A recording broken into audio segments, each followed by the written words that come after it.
It is I, Daniel Hardy, along with the main man, Dubs, and a very special legend in the building today. His name is Athletic Alchemy. You've probably seen him on YouTube. You probably signed up to his Patreon. I know you follow him on Twitter, and he's here with us. Now, fellas, how you doing? What up? Appreciate y'all inviting me on the show. This is your first time actually doing a podcast with somebody else? It is, man. I've been like a one-man band. Yeah, I've been a one-man band. Now I've had like my friends on my own pod for the back and forth, but yeah, I've never been invited on one, man. So I'm a little nervous. I gotta tell you, don't be nervous. I gotta tell you, you were my first Patreon subscription in my entire life. I mean, I don't have a large population of Patreon subscriptions, but dude, your content is top notch, man. Thank you. Very appreciated. Very appreciated, man. Yeah, very grateful to be able around with us. to do it. I'm very grateful to be able to do it. It's like that cliche of, the support. It's literally with Patreon. It's really like the support, because I'm not a big YouTuber, right. So the patron literally keeps me going. So much appreciated. On the sports game, as far as independent people rising up and getting a massive following, what would you say your perspective is to the game of basketball? Mine personally, like what I bring uniquely, I see for me. So I started, I like hoops is a lifestyle to me. You know what I mean? And I played all my life, still trying to play today. You know what I mean? At this age, coached, trained my kids, trained other kids, refereed, anything I can do to be in the gym. You know what I mean? And then I'm a lifelong Warriors fan, and I haven't missed a game since. I know this sounds kind of crazy, but here and there you miss games. But I've been watching since '93, all the way through all that bullshit. So, so when I watch the game, and that's why, the slander, the hate, if you ever been around a coach or a trainer, we're never going to point out what's good. It's usually what you're missing. And so that's kind of my vibe with it. But I feel like I see it from multiple perspectives. And so that's what kind of brings it together for me. I still hear my varsity coach, I hurt my legs a little bit, got old and fat.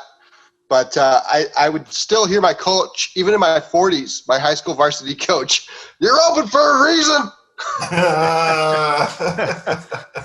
The Lou Dort. Right. Yeah, they're giving you that.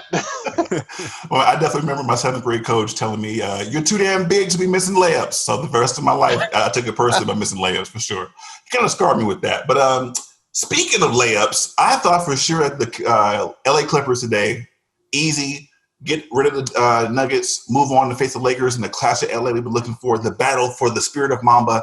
And it ain't happening just yet. As we saw, the Clippers go down to the Nuggets. So, gentlemen, I got to get your thoughts. What's going on with that? Frauds. I would actually like to turn it over to Alchemy for a second first. But I am not impressed with the Clippers right now, man. Yeah. I think, like, from what I've seen is arrogance, right? Arrogance. And I've been, I've tweeted it out here and there, and I think people have pointed it out, right? They kind of have that 17 Warriors vibe, right? Where they'll throttle you and then they take their foot off the pedal. The only difference is, well, it's a big one. They don't got the hardware. They don't have like that 17, or not, excuse me, not 17, 18. I always get because the years are split, right? But the second Durant year, right?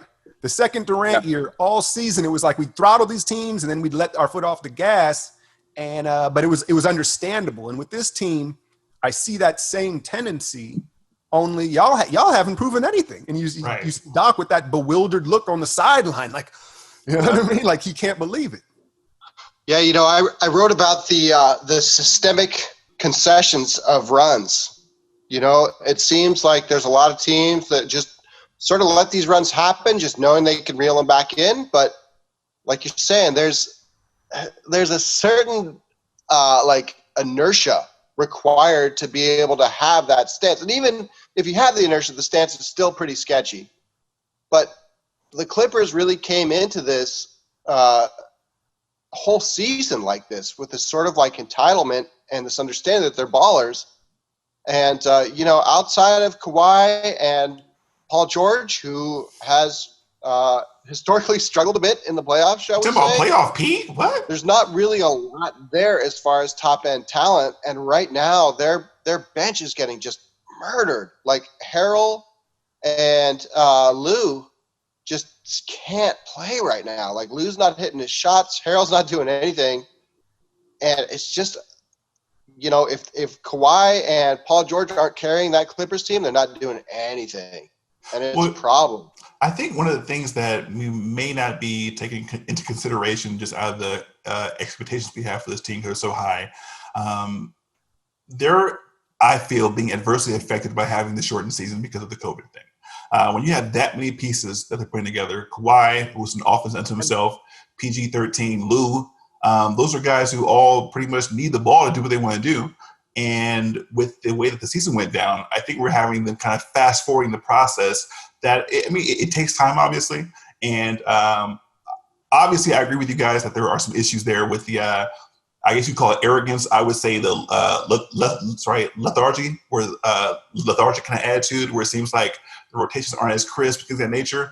But as we saw with the Warriors, for them to come to where they were when they were winning 73 games, there was a process before that where Steph, Clay, and Dre were getting their heads beat in and coming together and making it work. And I think in the age of the super team, outside of, let's say, LeBron's Cavs or LeBron's Heat or the Paul Pierce Celtics, most times these super teams don't seem to really get the job done historically. Wait, as far as the first season. Did you just put the Celtics in with the super teams? Oh, yeah. You see, 2008, it was balling. You don't remember that? Paul Pierce in the game? Yeah. But they just got the one, right? The big three won. They beat Kobe. What you talking about? What else you want? What else you want, man? One. But I guess I'm wondering how much of what we're seeing is putting too many pieces together in motion and not coming out the way we want to. And they've been hurt for most of the year too, so they had a lot of different lineups and a lot of dudes sort of coming in and out, and the bubble is like a whole nother season. It's crazy that they're calling this the same season, because with the gap and the different playing environment, it really is just a totally different go. Let me ask y'all this. Is this not a chink in Kawhi's armor? And what I mean by that is Steph and LeBron, I think, are the two great examples of guys that elevate their teammates where, it makes them play kind of above their head. They believe. Steph makes you a believer, right? And so therefore guys play above their heads. And I think you can say hate on LeBron all you want. I think he has that same trait as well. He just does it differently, right? Kawhi is kind of like a mercenary. So he's a cyborg, like we all joke, but there's no verbal leadership, and he's just kind of a separate entity. And so the Clippers are lacking that from their best player right now. You know what I mean? He does he gets you his 30 and 12 every game, but he doesn't do anything to emotionally lead the team. And Beverly can only do so much because he really is a role player, right? And then I think we're also seeing that Lemon Pepper Lou and Trez are not 16-game players, as the Warriors they're like both to call bench guys. Well, they're both bench guys. Lemon Pepper Lou. But because what I'm alluding to is right, like Draymond, the 16-game, the playoff guys, and Lou is very good in the regular season when they're blowing every whistle, you know what I mean, and he's not getting quite those calls. And then Montrez, I don't know, he's not a proven commodity in the playoffs, and we're finding that out now. Granted, the matchup is terrible, right? Right. That's the thing, though, is like, how much credit are we giving to Denver? Because those specific two guys murdered the Warriors. Like, those specific two guys are why the Clippers went to 7. Like, those guys are really, really good. And the fact that they're not working, to me, tells me more about I don't understand the Denver team more than Lou and Trez are fucking up, which they are.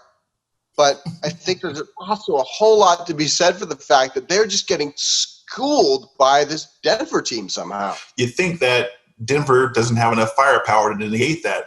So when especially because their best player is a fat white guy. Hey, he's making me eat my words, man. It's a great matchup for him. It's a great matchup for him. And that's, go ahead. No, that's all I had to say. Is he's crushing them right now. He is. He is. And let me speak on him a little bit because it's well documented. You know, those that follow me is I'm not a believer. I'm not a believer as far as him being a tier 1 star.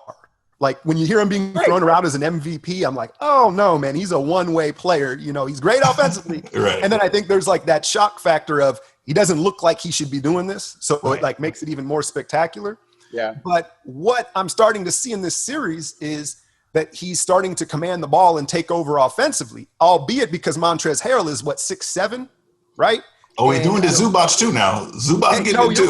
You're right. I see. I'm always trying to discredit him, but what I'm getting at is when you're such a defensive liability, you have to be relentless in your offensive attack, and we've all seen it where there's like quarters where he just doesn't seem interested in playing, and that's been my Well, I think what was crazy about his game is that his ability to pass the ball is so next level that the Clippers are terrified to double team him. Like he got on the block, I saw today, guarded by Paul George on the block, and he's taking his time. You know, when big men feel like that barbecue chicken, right? You know, all the shoulder fakes and start bumping against you, you know, the head fakes, and no one's coming to double because Kawhi wants to creep, but he can't. Because if you leave your man, he's going to find him. That's a dagger. But if you have Paul George, a little guy on him, you know, relatively, he gets cooked. And I was thinking about it, like, wait a minute, how many guys in the league actually have the skill set to force that level of hell on a team from the center position? I would say Joel Embiid, but then maybe I'm not so sure about that because I don't think he's passing on that level. Jokic really put himself in a conversation for maybe the best center in the game. Well, dude, did you guys watch the second half today? He is hitting these crazy ass like Dirk turn around, fade away, knee up, one-legged rainbows. Like he's killing people. He hit like 3 threes in the fourth quarter to put the game away. Like they're not coming out. I underestimated him. They're not coming at him. No, I have too. Because you look at it, just speaking to the level of difficulty, right? But the more you watch, you kind of realize it's in his wheelhouse. He's not like taking bad shots for him, and then he has like such a soft touch. For a guy his size, like size to touch ratio, it's like off the charts. And then any size though, like those would be crazy shots for a 6-foot dude to hit. Yeah, no, I agree. But I think the difference is because I was curious to see how skinny Jokic, if that would actually hurt his game. But he's so wide that, you know, and why Montrez, one of the reasons Montrez is struggling though is remember he came in the bubble late. And I remember Weber was saying, like, no, Trez isn't a rhythm player, so he'll be all good. And I'm thinking, dude, he's completely relying on his gas tank. So he's going to be until he's in shape. And we haven't really seen him get to where he usually is conditioning-wise. But we've all gotten caught in the post on a guy that's huge or way bigger than yourself relatively. Yeah. And you just get dislodged. It doesn't matter what position you're in. He can just move you under the basket. Right. And Jokic has that ability to go along with facing up, passing, and dropping teardrops. And so that makes it a nightmare, man. Yeah, and you got Jamal Murray, who all of a sudden is like Steph Curry Jr. Okay, you know, one thing I noticed about these two guys, I think we can extrapolate to a bigger conversation. Skill guys, bag size, okay? Jokic and Murray, I had no idea their bags were this deep. When Murray's looking at the screen that's coming, negates it, goes behind his back into a spin move and blows past Paul George for a dunk. And I'm like, yo, Jamal, when did you learn how to do this? Like, I had no – and then again, he steps back on you in traffic, drills a 3 in your face. When you have a 3-level scorer from the point and the 5, isn't that what every team wants to start their team with? It's fair, man. It's fair. Murray, and, you know, you wonder what there was the whole conversation with him and Mitchell in round 1, right? You wonder what Murray would look like if they traded places and he was just given unlimited opportunity, right? Because he's bigger than Donovan, and then he is he's a little more of a natural. I feel a little safer with the ball in his hands than Mitchell, but maybe that's a conversation for another time. But yeah, I think his growth has been a little slower because of how deep the Nuggets are and how Malone coaches everybody. Right. But there's also something to be said for Jokic being a crutch. You know, Murray doesn't need to do crazy point guard shit on the perimeter because that's not the team's game. And they're like the top offense, number 4 offense. Like, they're definitely top 5. But they just feed it Jokic, and Murray doesn't need to do much. You know, it's not till they run up against Gobert's defense where it's like, okay, well, let's take it out to the perimeter and see what our point guard could do. Which, you know, actually, and I don't know if we have time for all this, Daniel, but did you see that tweet that was like talking about Jokic better than Anthony Davis? And I'm like, 3 weeks ago, I would have freaked out about that. I would have like laughed at that take. And now I'm just like straight up like, okay, yeah, okay. Like, I think that Jokic doing what he's doing right now is like, you know, and a lot of the advanced stats people have been trying to tell me this for a long time.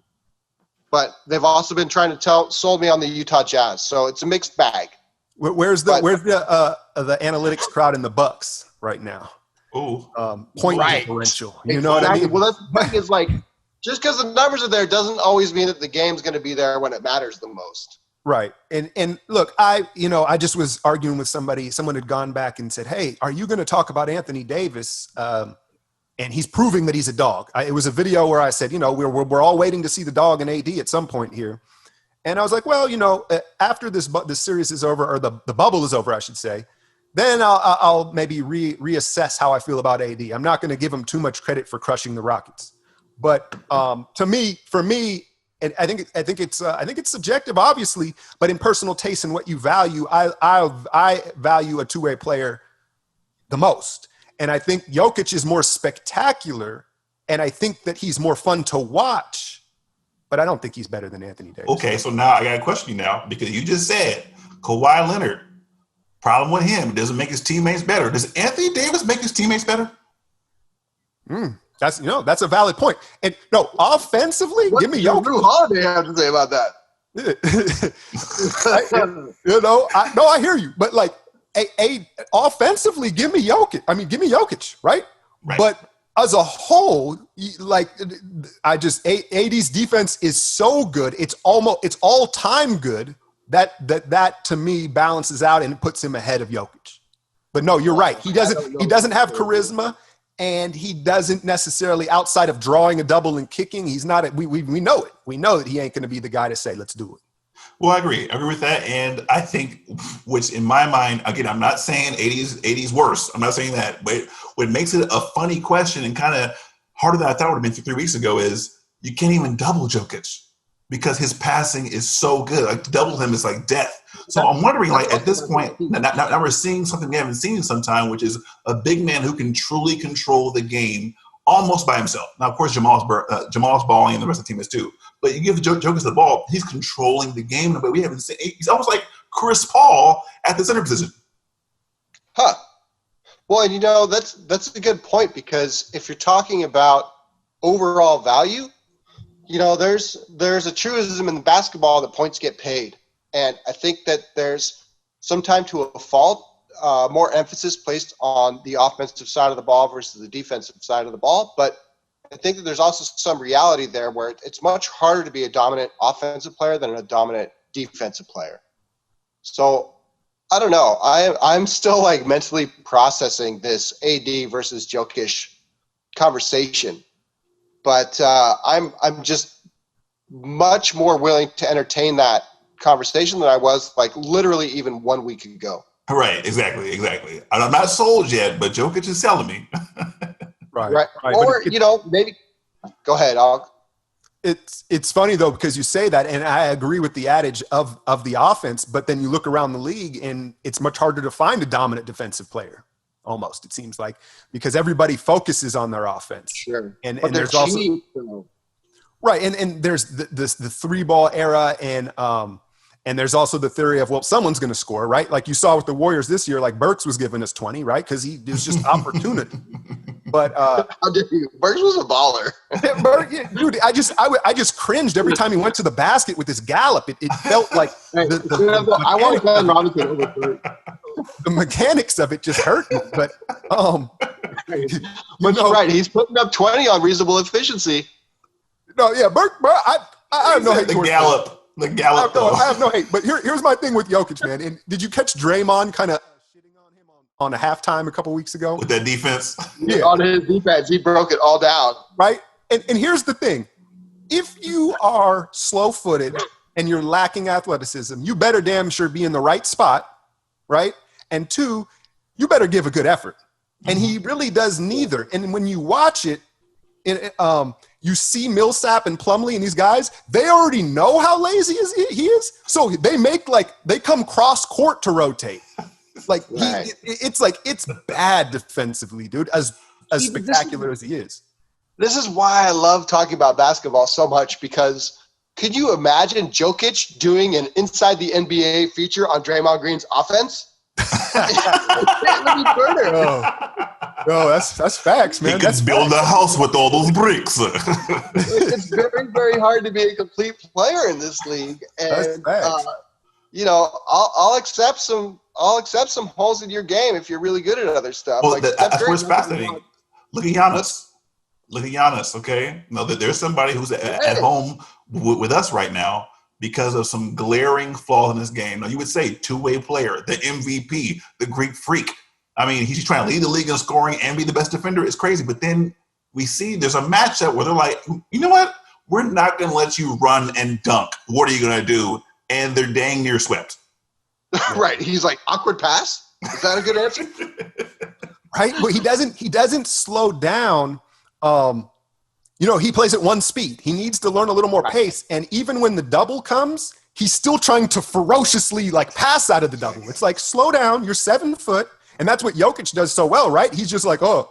And what they asked me the other day, I'm like, how are you so patient? He's like, I have no choice. You know what I'm saying? And it's almost probably why he's so lazy, because in his youth development, it was like, what's the point? Why should I rotate over? Right. His feet may not move very fast. That might be top speed for him. Yeah.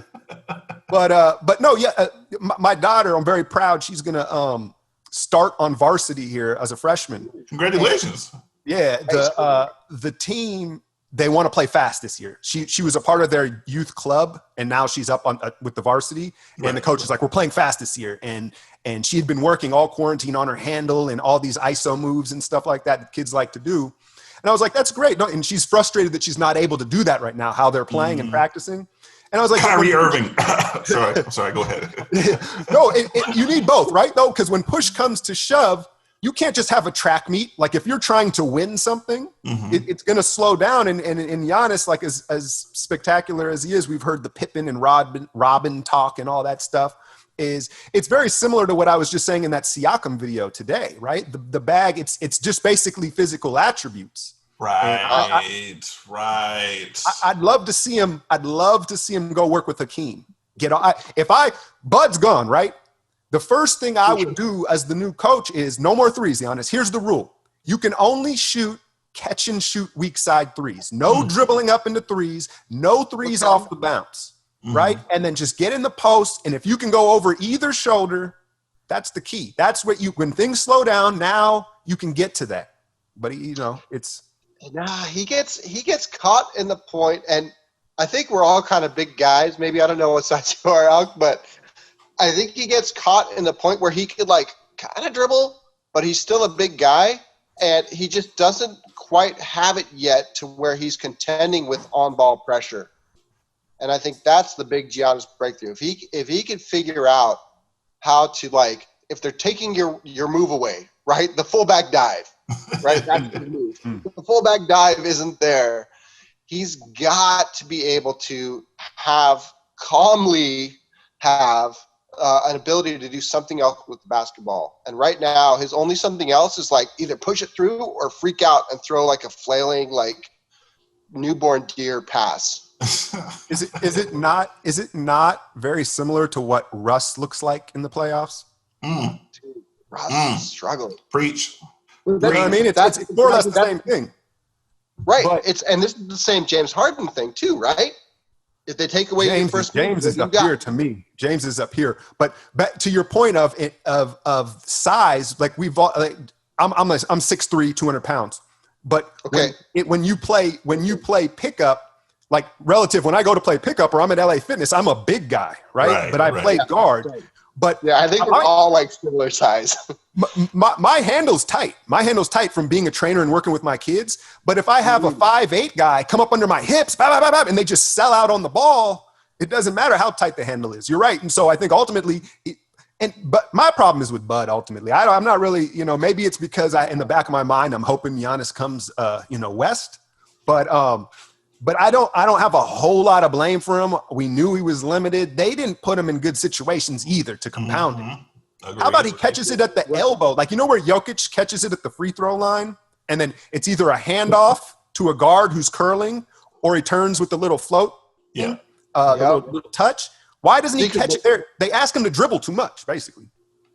Well, I mean, it destroyed the league in the regular season. It destroyed the entire NBA during the regular season. So I think that's where it's one of those things where you're like, almost that Mike D'Antoni thing, like, well, hell, it won us 59 games. Don't change it if it ain't broke. You know what I mean? Right. But it's broke. Well, it's for show broke. It's for show broke. Run this playoff stat by the team here.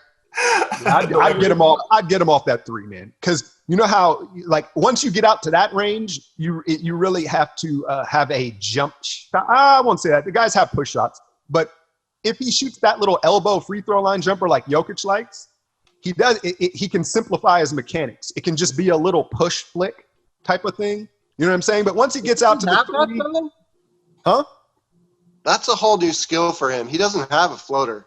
No, not a floater, not a floater. Like set, like he catches it, saying, like, face up, and then just a little push touch shot. Because he has that.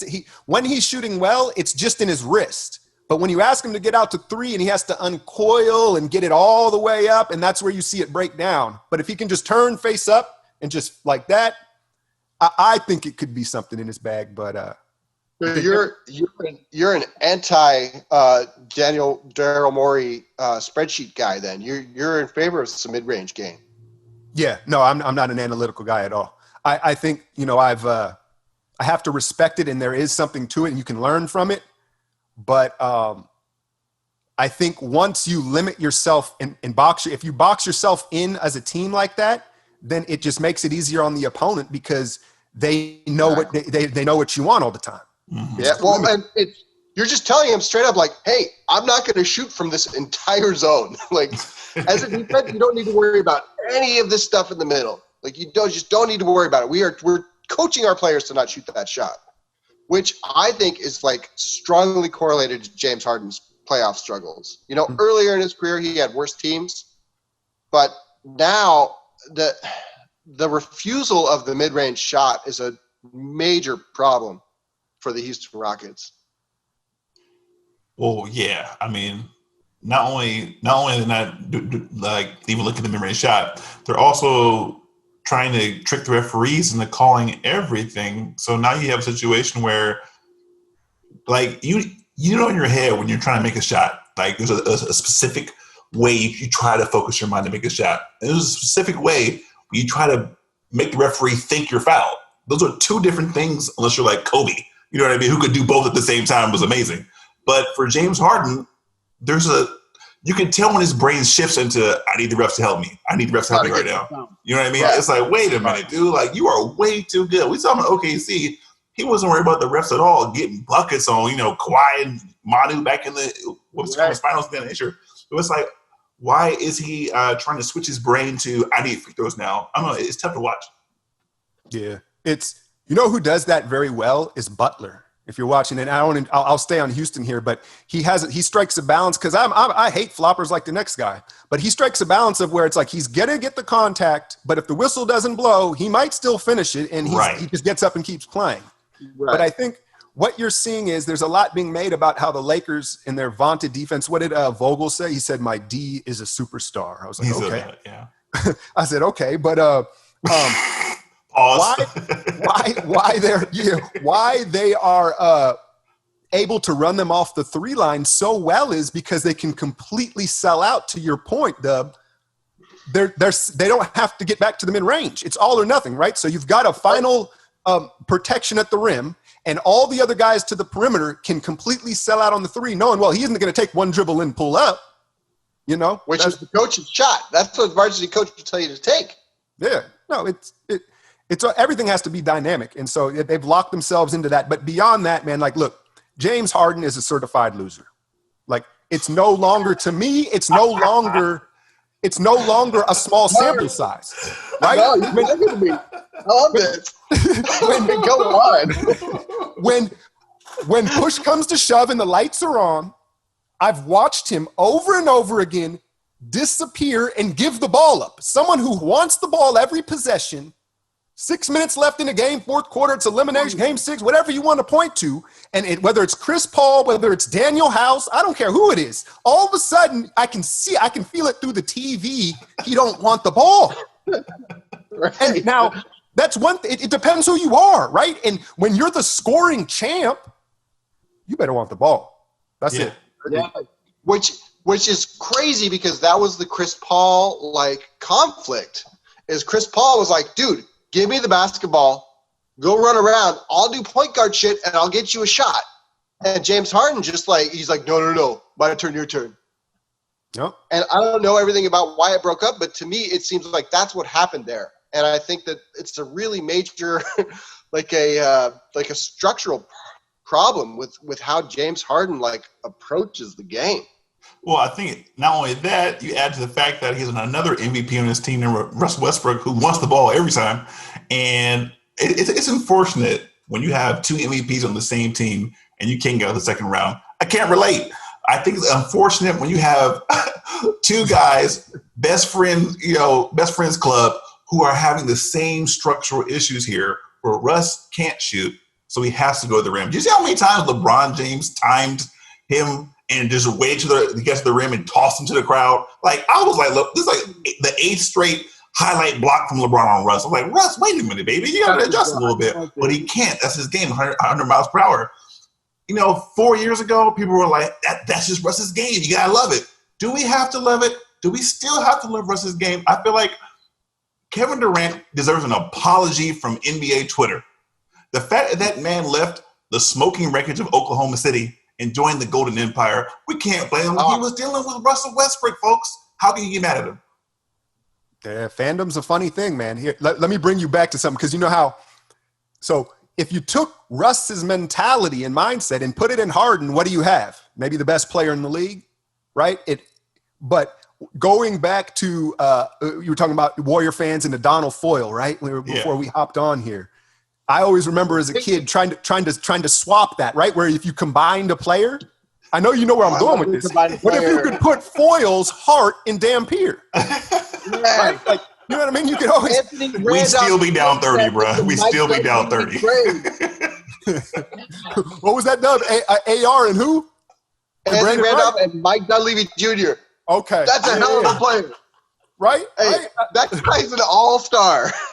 Right? And you always – I've done it since I was like 10. You know what I mean? You take 2 players in your team. Man, if you just put him and him, man, that didn't have it. And yeah, I think I've grown to admire Russ's unapologetic self. He knows who he is, at least. You know what I mean? Sure. But No. What does that mean? What does that mean? Sir, what does that mean, sir? What does that mean? As far as knowing who he is? Yeah, who is Russ? He's all gas, no brakes. Right, he's never That's going. not good. That is not good. No, I'm not saying it is. I've killed him. One of my first videos was talking about how the numbers lie and all this stuff. I'm just saying that I appreciate that he owns it, and like, you wish he'd adapt, but it's like, but you understand what made him effective. He can't not do it. Like, there is no in between. The fact that he never has any hesitation and he's always 100 miles per hour, that was his gift. So he's never going to give it up. Just like Monte. Are you sure you want to take it against all 3 of those guys inside, man? Yeah. Yes, I do. Yeah, man. Look, Russell Westbrook would cook me, okay? If I'm guarding Westbrook, he's giving me 75 points, okay? No doubt about it. The man's an MVP, a surefire Hall of Famer, Olympic gold medalist. He served our country. God bless you, Russell Westbrook. But I'm talking about greatness. I'm talking about the cream of the crop. And this is why I'm frustrated. Do you remember back in 2014, people would tell you without a shadow of a doubt, Russell Westbrook is better than Steph Curry. Okay? You still hear that. You can still find that on the internet. 2015, 2016, 2017. 2018, people started being like, wait a minute, I don't know. 2019, this year, there can be no more talk You can never compare Westbrook to Steph Curry. And Westbrook is an MVP. Harden, an MVP. Those are two players you can never compare to Steph Curry again. I think the ultimate takeaway I'm having from this bubble is that the tier between Steph and these guards, CP3, Russ, Harden, the cliff, the chasm is so far away. Chris Paul, Game 7, the final possession OKC had where they could take the lead. He gets baited into the dumbest pass I've ever seen to the corner that Westbrook deflects, and the ball goes to Dort, the rookie, who fires up a three at James Harden blocks. Now James Harden screaming, game over, basically. I was like, Chris Paul, the point guard? That's what you came up with at the end of the game? Oh, my God. Like, Steph Curry would have been massacred by NBA Twitter if he made that same mistake. He was, because Chris behind the back pass.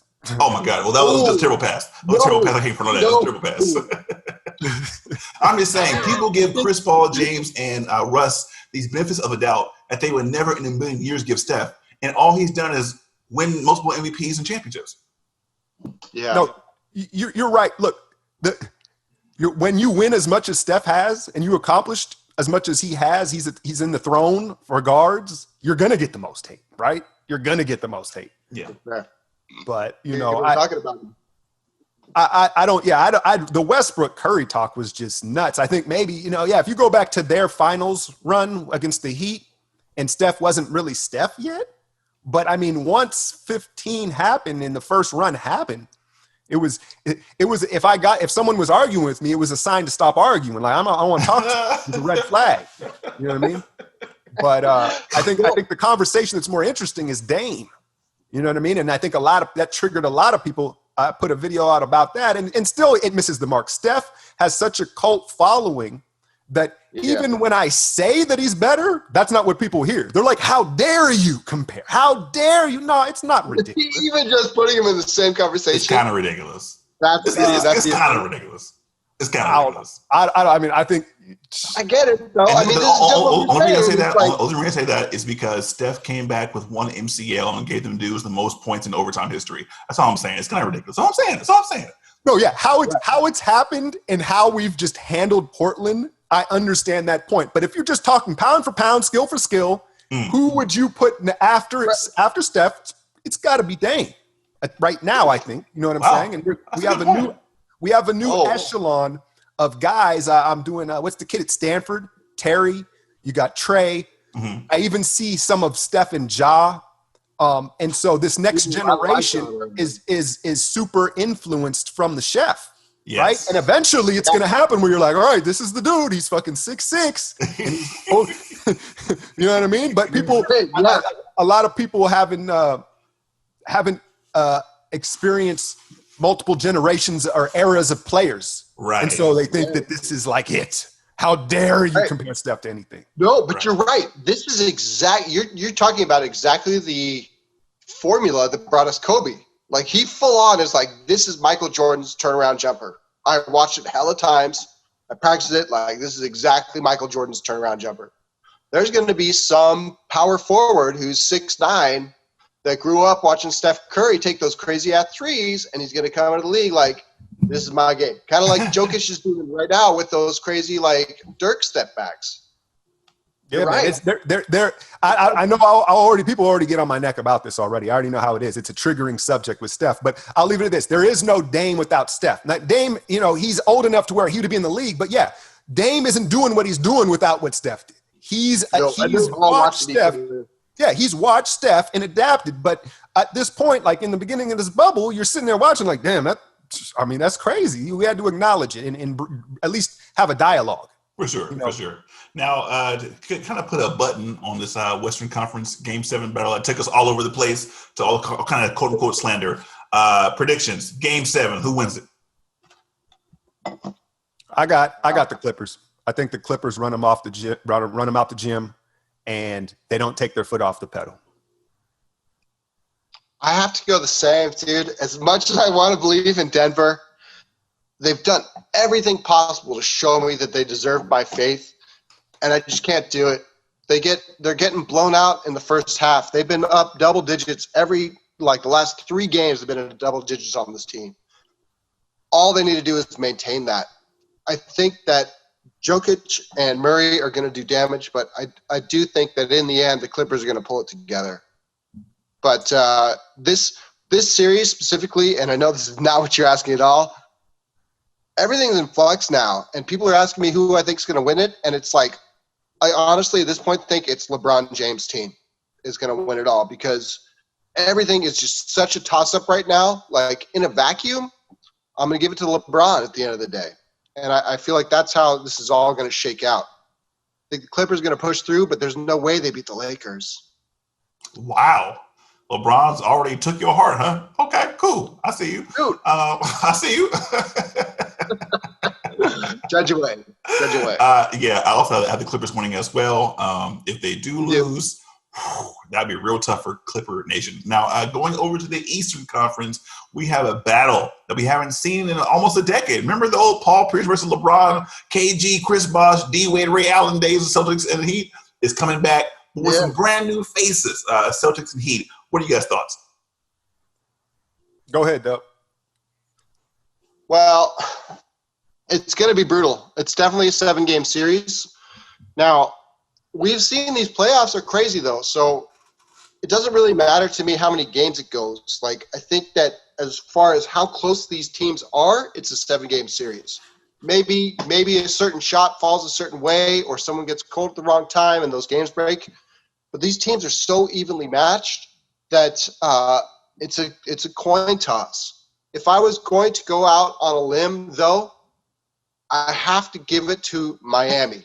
And I know that the Celtics are the more experienced, cohesive unit, but they don't have one of their key guys, and Miami is much more well-positioned to defend to the strengths of the Celtics than anyone they've run up against until now. And I also think that Jimmy Butler is sneaky good. I don't think people have really understood since he left the Bulls and sort of like got involved with some emotional weirdness how exactly good this guy is. Like, I really think that he can carry a team to a championship. And I think that that's going to be enough to push through guys like Tatum and Brown and Kemba Walker on the Celtics side. But it's going to be really, really tight, and I wouldn't put any money on this. But if you're asking me which way I'm leaning, I'm sort of leaning Miami based on the matchup as well as the specific personnel. That Jimmy Butler, Andre Iguodala wing pairing is sneaky. What's good with Ig's hair, though, man? Did he lose a bet? You got to shave it. No, LeBron's all fucked up, too. Y'all cold for that. Y'all real cold for that. But I love him, but I'm just like, what? It's like, dude, you got the barber. They made so much hype about the barber shop in the bubble. Yeah. Everybody's got a William Rondo was there for you. That's the problem with brothers. Y'all so worried about what's on top of his head. You got to think about what's on the back of his jersey. Group economics, baby. I know he's the only one with that. Shout out to Ig for that.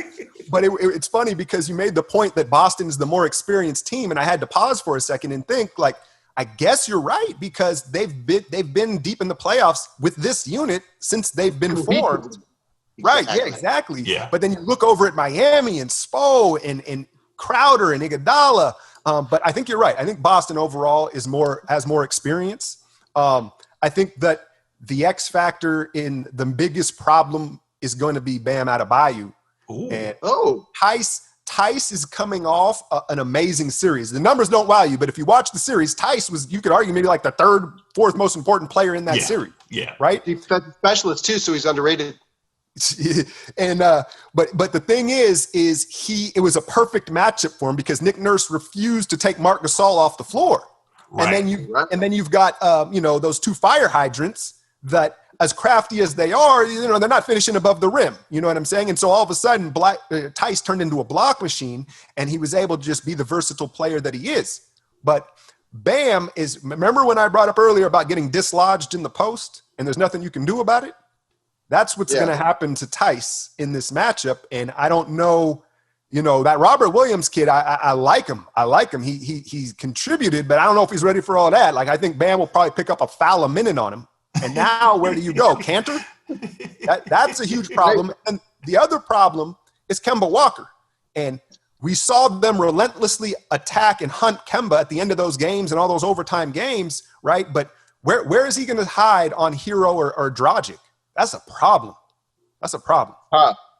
You're right, because the place that he would hide is on shooters. Duncan Robinson? Yeah, he can't even contest. You know what I mean? That's going to be tough. And Dragic is going crazy. Oh, so he's definitely not taking Dragic. 100% is not taking Dragic. And then Hero's like sneaky big. Like he goes like 6'5", and he has wiggle. Like he has more in the bag than you expect. And I think he's going to look at Kemba. And that's the thing with Kemba, because you look at Lowry and Van Vliet, and they're these fire hydrants, and you can't budge them. They get into your hips, and you can't budge them. And Kemba's just light in the britches, right? Like he's just going to get blown. He gets blown by. Slimming quick. Yeah. I agree, and I kind of want to double down on that size thing you just mentioned. I think an X factor no one's thinking about is Kelly Olynyk. Do you guys recall that he was actually a part of that Celtics crew way back in the day? Isaiah Thomas, him along with Jay Crowder. Love remembers. No, with the shoulder going out. Yeah, that's a trash play. Yeah, Kelly was there. He was in the deep playoff runs. I remember him in the Game 7 against the Wizards, dropping 26. The guy's a gamer.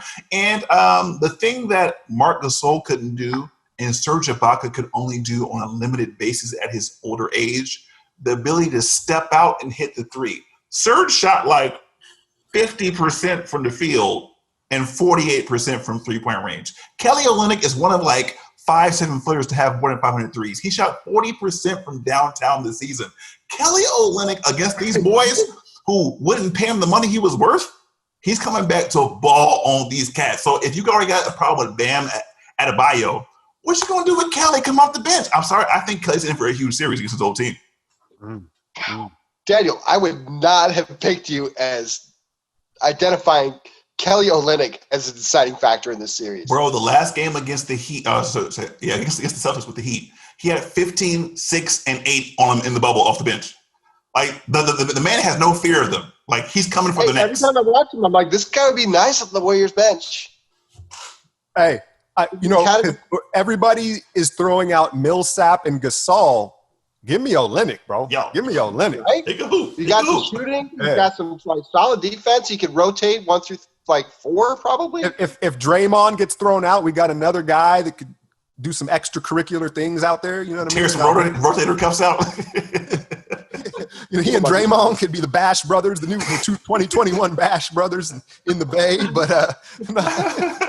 no, I like Kelly in this series. You know how when you have your fantasy team and there's certain matchups you put this one guy in and you never put him in again? This is the matchup I think Kelly's going to go berserk. I mean, think about it. For him to be a series away from the finals, and the only thing standing in his way is the rookies that he remembers from back in the day. Like, well, I was there. Y'all was rookies. No, y'all ain't going to do nothing to me. Let's do it. That's a good point, man. Are they going to have that, or is Tatum going to be like, dude, I've been cooking you since I was the rookie? Big facts, though. It could go both ways. It could go both ways. Watch that shoulder, Tatum. Watch that shoulder. Although, speaking of Tatum, remember, I think it was his second year, he trained with Kobe, and all the Boston fans were saying Kobe ruined him. He was taking some very contested mid-range shots. You know what I mean?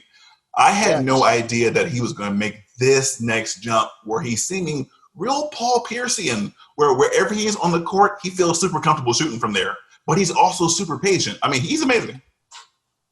I like him. Yeah, I like him. I was a little bit skeptical of the hype because I felt like he wasn't a priority to defenses early in those first couple seasons, right? And so he was just kind of eating on the side. Right. But then like the footwork, the stroke is pure, the size, he's got to be pushing 6'10". And then you said it like the patience. I like his balance. And I mean like mentally because a lot of the times when you see a scorer that talented, they get tunnel vision, right? He could have easily turned into Melo, and he's not. He makes the basketball play. Melo slander, no, not Melo slander. You know how I don't even realize I'm doing it. I'm just spitting facts. You know what I mean? Wait a second. Let me get this Melo dissing real quick. It is what it is.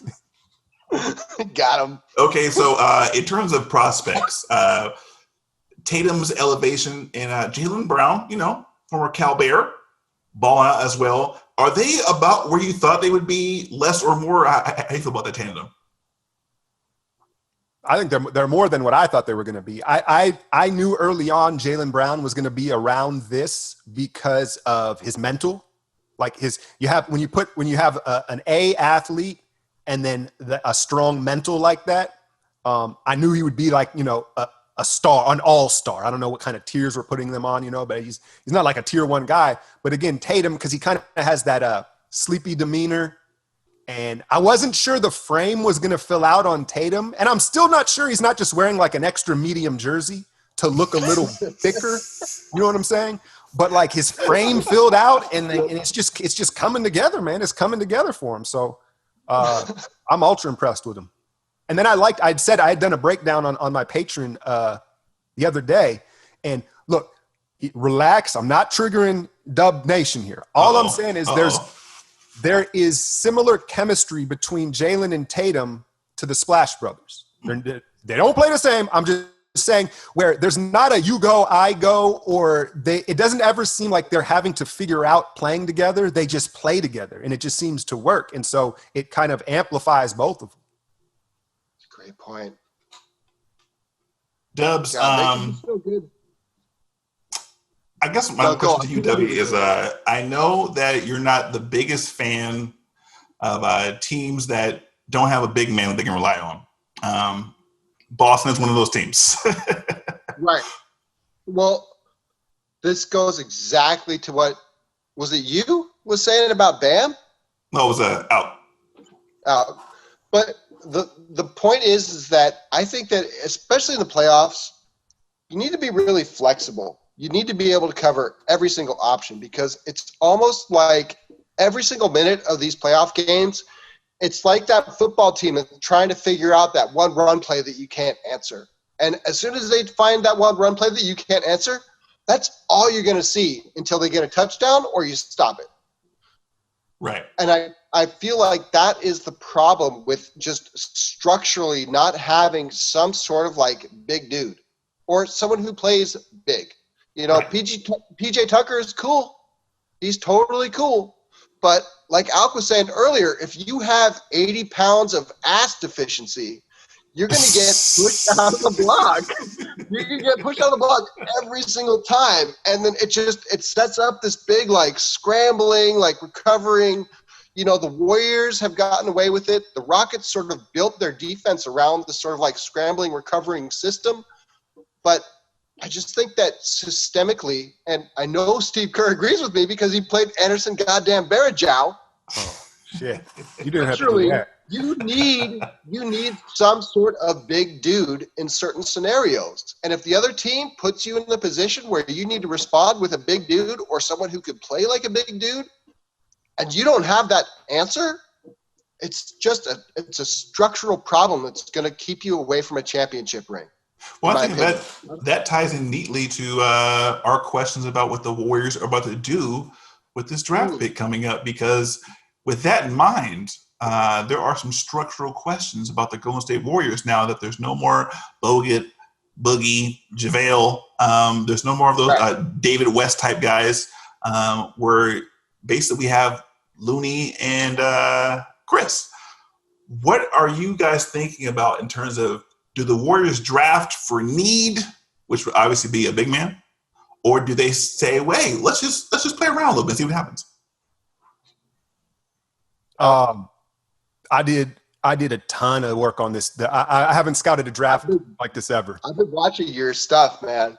Thank you. I like it. Thank you.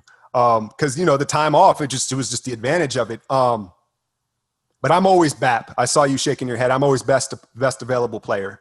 I'll say this. I take that back. In the lottery, I think Bob Myers has caught a lot of flack over the last few seasons. When you're drafting 28 and 30, and you have a don't mess up what we've got mentality, it's going to be harder. It's a different philosophy. But once you're in the lottery, you got to go with the talent. You're not trying to fill out the last roster spot on a dynasty. Right. Home run period. Yeah. And, I think you go Wiseman. I don't want to, I'm a big psychology guy. I'm always talking about, the mental and the psychological side of the game and all that.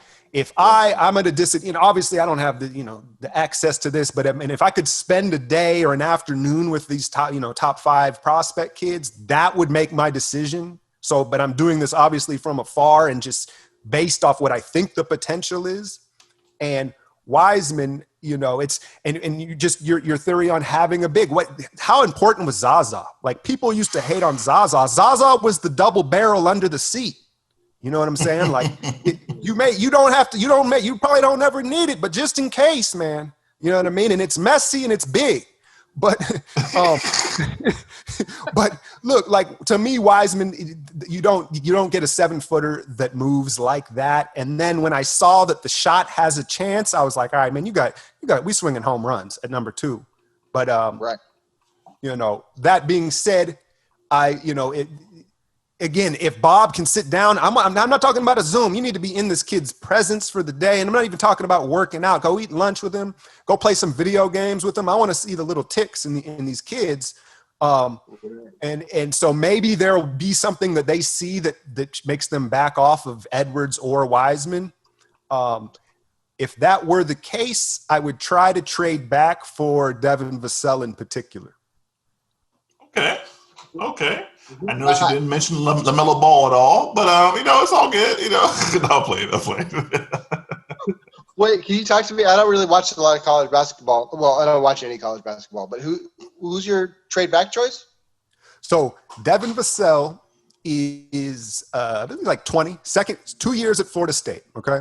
6'7", 6'8". I'm really waiting on these measurements for some of these kids too. It's important, like an Okongwu. Right? If he's 6'6" barefoot, that changes things. Like, but anyway, this kid is super long, has a motor like Corey Brewer. Like, his defensive, like, he's not the fleetest of foot. He's not an A athlete. He's a B minus athlete, but he more than makes up for it with length and effort. And then he has a pull-up game. He shoots like 40% from 3. And I just think that he's about as can't miss as you can get as a 3-and-D prospect in this. He's not going to be a star. It's not swinging for the fences. Be clear here. But I mean, you're talking about a Danny Greenish type of player, good Danny Green type of player right out of the gate in my eyes. And so you add that, and obviously what would matter is what else are we getting? Could we pull an Oubre or a Terrence Ross off Orlando and get that?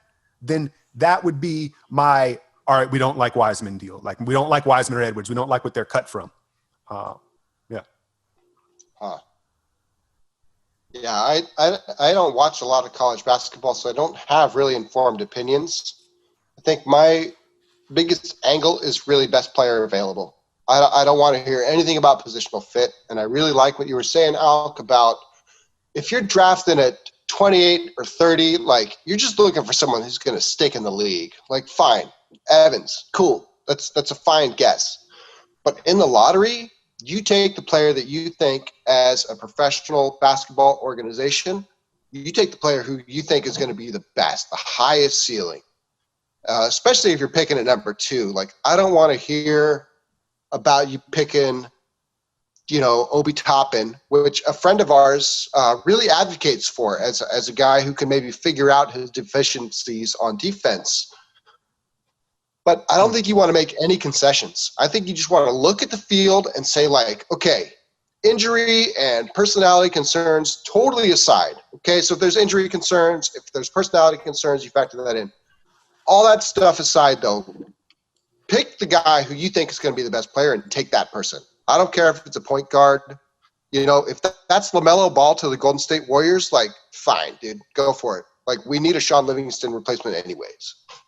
But I'm not in favor of them trying to figure out a positional need and going that route. What makes it so difficult is that, you don't see a team picking 2 that has championship aspirations, right? And so you worry if that is going to, make them waver. Because it's like, hey, my son's hopping on the pod real quick. Hello. This is Rocket. Hey, what's up, buddy? What's going on? Because they're trying to do both, does that cloud their judgment and decision making? Do they feel like they owe it to Steph and Clay and Dre to get a guy they know is going to help day one, like a Okongwu, But they may think like, hey, in 3 years, LaMelo is a fucking savant. Oh, I shouldn't swear with the youngster in there. I apologize. There's a lot of bug music in this house. It's fine. You know, so like, because like LaMelo, I don't know. No one knows anything about these guys, really, right? We're taking these guys, but I mean, with LaMelo, it's the biggest boomer bust guy in the top 5 in my eyes, right? Yeah. But LaMelo on the break with the Splash Bros would be hellacious. On which side of that break, though, Daniel? That's the question with LaMelo. Which side of the break are you saying is hellacious? But I think from what I've seen, it's going to take LaMelo some time. Like, I don't necessarily – I think he may be an all-star. He may be the all-star out of this top 5. But I don't know how much he helps Steph and Clay right now.